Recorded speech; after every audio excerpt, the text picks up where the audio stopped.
Fala pessoal, tudo bem? Eu sou o Gabriel Torres e você está no canal do Clube do Hardware. E hoje falaremos sobre um recurso de hardware chamado DMA, Direct Memory Access, ou em português, acesso direto à memória. Então, por que esse recurso foi criado, para que ele serve, qual o tipo de problema que ele resolve e por que antigamente os computadores eventualmente poderiam ter um problema chamado conflito de DMA. Então esse é o assunto de hoje. Mas antes, tem que deixar aqui meus agradecimentos especiais, como sempre, a todos os sócios do nosso clube de membros, como o Wesley Duarte, o Oswaldo Rodrigues Júnior, o Alex, o Guilherme, o Paulo Torres, o Eduardo Alvino e todos os demais sócios do nosso clube de membros. É graças a pessoas como eles que eu encontro o estímulo necessário para continuar gravando vídeos aqui para o canal. Se você curte os meus vídeos, se você gosta do tema hardware e quer que eu continue gravando vídeos aqui para o canal, considere se tornar sócio do nosso clube de membros. O link está na descrição.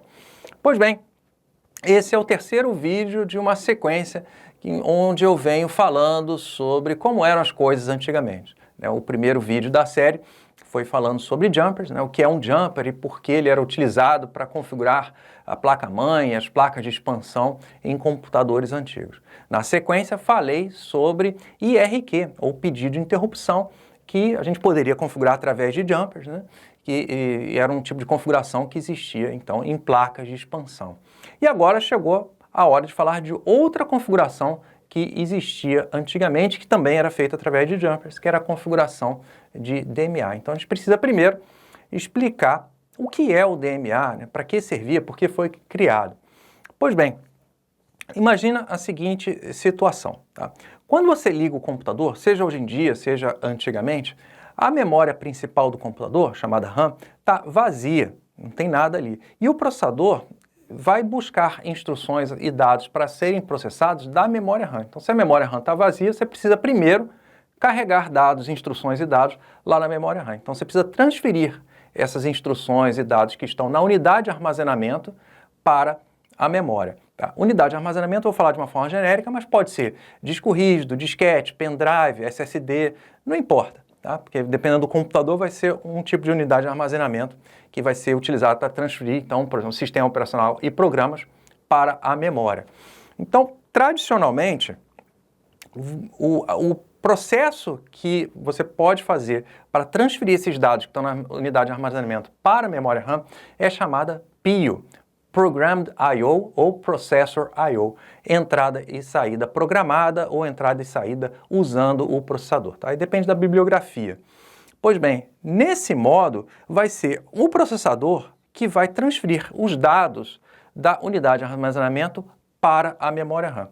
Só que o processador não é muito bom de fazer isso porque ele não consegue transferir muitos blocos, ou pelo menos não conseguia antigamente, naquela época, vou falar aqui de antigamente, transferir muitos dados ao mesmo tempo, Então você imagina, então o processador vai ter que ficar transferindo dado a dado da unidade de armazenamento para a memória e vai estar sendo ocupado com essa transferência, e enquanto está fazendo essa transferência não pode fazer mais nada. Então você bloqueia o uso do processador enquanto os dados estão sendo transferidos da unidade de armazenamento para a memória. Então outro sistema foi criado, que justamente é chamado acesso direto à memória, ou DMA. No sistema de acesso direto à memória, o que acontece? O periférico vai fazer esse acesso direto à memória, ou seja, o periférico vai transferir, então, os dados diretamente para a memória, sem precisar usar o processador da máquina. Então, o processador da máquina fica liberado para fazer outra coisa enquanto isso. Então, é muito melhor, é muito mais eficiente, você aumenta o desempenho do computador. Então, desde o primeiro PC, lá aquele de 1981, criado pela IBM, o computador traz, então, um chip controlador de DMA, um chip que pode ser utilizado pelos periféricos para fazer esse tipo de transferência de dados diretamente para a memória sem utilizar o processador. Então, o chip que era utilizado na época era chamado 8237, Então, uma curiosidade histórica, vocês gostam de curiosidades históricas, então esse chip foi criado, na verdade, pela AMD, embora fosse comercializado pela Intel para ser usado em conjunto com o processador que era utilizado no primeiro PC, que era o 8088. Era um acordo de licença cruzada né? Porque, só abrir um parênteses histórico aqui, porque isso é interessante essa história, né? Quando a IBM procurou a Intel para ser fornecedora de chips, a IBM falou, olha, eu preciso de um fornecedor secundário, né? Eu não posso depender de uma única empresa. Então, a Intel licenciou a AMD para fabricar o processador 8088, né? Em troca, a Intel pediu para a AMD criar esse controlador de DMA, né? Então, foi isso que aconteceu. Então, a AMD pôde passar a fabricar o processador 8088 e a Intel pôde, então, passar a utilizar o controlador de DMA 8237 lá da AMD. Interessante essa história, né? Pois bem, continuando aqui. Esse chip controlador de DMA apresentava 4 canais de DMA, né? DMA rotulados DMA 0 até DMA 3. Então, até 4 periféricos poderiam ser conectados a esse controlador de DMA. Que periféricos? Disco rígido e unidade de disquete, por exemplo, e posteriormente placa de som. São esses, basicamente, na época, os periféricos que precisavam utilizar esse modo de transferência. Tá? Então, no primeiro PC, como o barramento era de 8 bits, esse controlador de memória, de DMA, era de 8 bits também. Esses canais, né, canal 0, 1, 2 e 3, eram canais de 8 bits. Tá? Então, como funcionava? Né, você com um comando só, para o controlador de DMA, o controlador de DMA conseguia transferir um bloco de dados de até 64 kilobytes.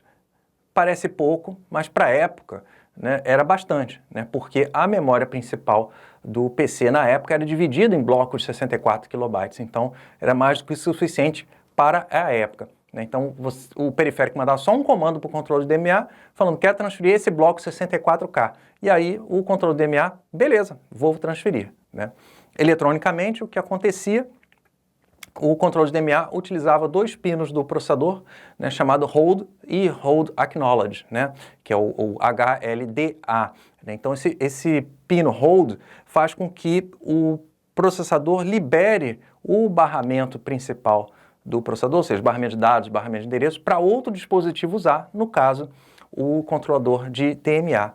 Né? Então, ele pede, né, o controlador de DMA pedia um hold para o processador e o processador respondia com hold acknowledge. Tá? Então, assim que era feito.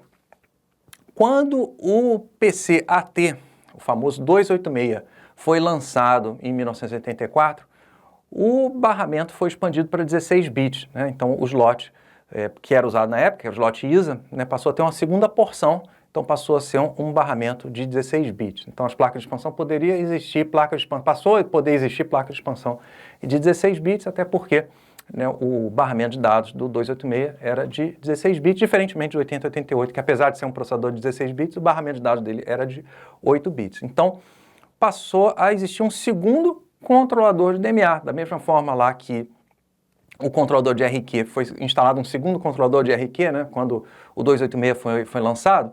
Então, foi a mesma ideia aqui, foi instalado um segundo controlador de DMA 8237. Mas aqui foi feito um pouquinho diferente.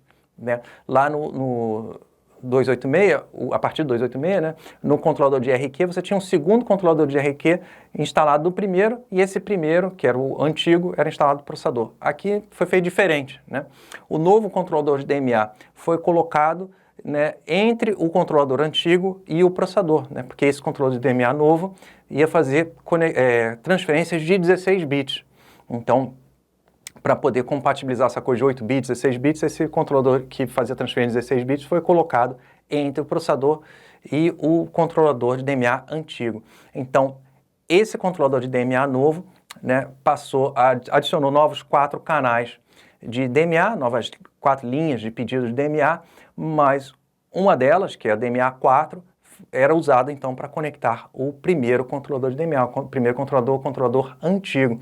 Né? Então a gente passou a ter, na verdade, em vez de 8, menos 1, né, porque 1 estava sendo usado, então 7 linhas, aí, 7 canais de DMA. Tá? E aí, assim como acontecia lá com o IRQ, a gente tinha uma tabela dos periféricos que eram mais comuns para utilizar esses canais, essas linhas de DMA. E, eventualmente, você poderia encontrar aquele problema, né, de conflito de DMA. Né? Então, qual é o problema de conflito de DMA? A mesma ideia do conflito de RQ. Né? Você ter 2 ou mais periféricos conectados a mesma linha. Tá? Então aqui poderia acontecer isso, né? Principalmente quando o computador passou a ter mais periféricos, né?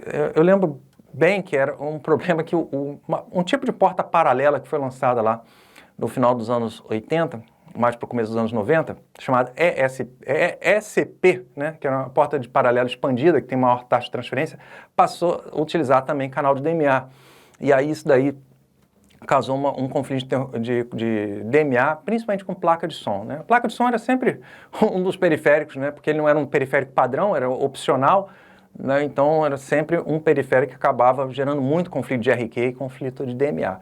Né? E aí quando dava um conflito de DMA, o que acontecia? Dois ou mais periféricos estavam usando o mesmo canal, o computador, aquele periférico não funcionava direito, né, parava de funcionar, funcionava de uma forma intermitente, não funcionava completamente, aí o técnico tinha que ir lá analisar, né, o computador e ver, poxa, quais periféricos tem aqui, quais canais de DMA cada periférico, além de RQ, né, cada canal de DMA que cada periférico está usando, né, para fazer, então, verificar se tinha conflito, se tinha mais de um periférico usando o mesmo canal de DMA, e ir lá reconfigurar, normalmente através de jumpers, né, mudar o jumper lá para usar um outro canal de DMA que estivesse liberado.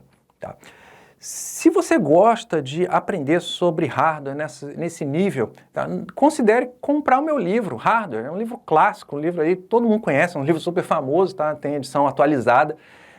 O link está aqui na descrição. É o livro mais completo que existe em língua portuguesa sobre hardware. São mais de 1000 páginas de puro conhecimento, tá? Então, tem que deixar aí o jabazinho, né?